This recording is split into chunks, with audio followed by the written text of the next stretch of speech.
Sharada Gudimetla YouTube ఛానల్కి స్వాగతం సుస్వాగతం. ఈరోజు నేను సంక్రాంతి పండుగ వస్తుంది కదండి. మనం చక్కగా మినపసున్ని, కజ్జికాయలు, జంతికలు ఇవన్నీ చేసుకుంటాం కదా పండుగలకి. అందుకని ఆ భాగంలో నేను ఈరోజు కజ్జికాయలు ఎలా చేయాలో చూపిస్తాను.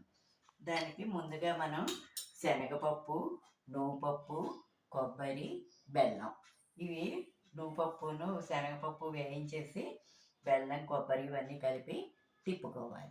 ఎండు కొబ్బరి అయితే చాలా బాగుంటుంది. నేను పచ్చి కొబ్బరి వేసాను కనుక ముద్దలా వచ్చినట్టుంది. తర్వాత ఏమో దీనికి కొంచెం మైదా పిండి నెయ్యి వేసి కలుపుకోవాలి. నెయ్యి వేసి కలుపుకుని నీళ్ళు మరీ ఎక్కువ పోయకుండా నెయ్యి కొంచెం వేసుకుని కలుపుకుంటే క్రిస్పీగా బాగా వస్తుంది అన్నమాట. దీన్ని మనం ఇలాగా చపాతీ ఒత్తుకుందాం. ఇలా చపాతీ ఒత్తుకుని మనం కొంతమంది లస్కూర కూడా పెట్టి చేస్తారు. ఈ కజ్జికాయలు లస్కూర కూడా పెట్టి చేస్తారు. నేను సరే కమ్మగా బాగుంటుందని చెప్పని శనగపప్పును ఇవి వేయించాను. ఇలాగా ఇలా చపాతీ ఒత్తేసుకుని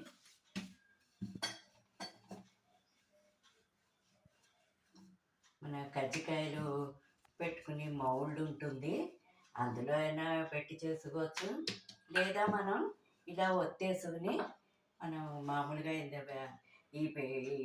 ఈ పూర్ణం ఇందులో పెట్టేసుకుని చేసుకోవచ్చు. నేను ఇది కజ్జికాయలు ఒత్తుకుని ఇది ఉంది చూపిస్తున్నాను. దానికి ఇదిగో ఇలా పెట్టేసుకోవాలి. ఇలా పెట్టేసుకుని దీంట్లో ఇది ఇలా వేసుకోవాలన్నమాట. ఇలా వేసుకుని దీన్ని ఇది ఇలా నొక్కేయాలి.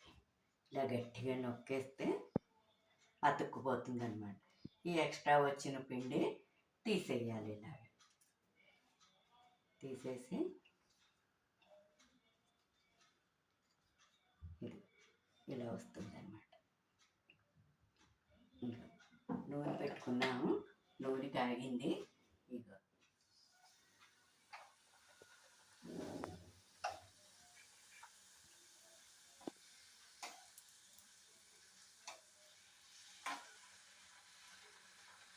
నెయ్యి వేసుకోవడం వల్ల, నెయ్యి వేసి కలుపుకోవడం వల్ల ఏంటంటే నెయ్యి కొంచెం నూనె కూడా వేసి కలుపుకుంటే ఈ పై ఇది మన ఈ స్నాక్ ఇచ్చేస్తాం, కారీలు టీ టైం స్నాక్ కారీలు చేస్తాము, అలా ఉంటుందన్నమాట. అలా వస్తుంది, కరకరలాడుతుంది. ఇలా కొంచెం తక్కువ మంటలోనే వేయించుకోవాలన్నమాట. దీన్ని వేయించుకుంటే ఇది ఇలా వస్తుంది. ఇదిగో ఇలాగా ఇదిగో వేడి వేడి కజ్జికాయలన్నీ రెడీ. నా వీడియో కనుక నచ్చినట్లయితే లైక్ చేయండి, సబ్స్క్రైబ్ చేయండి, బెల్ ఐకాన్ నొక్కండి. ధన్యవాదములు.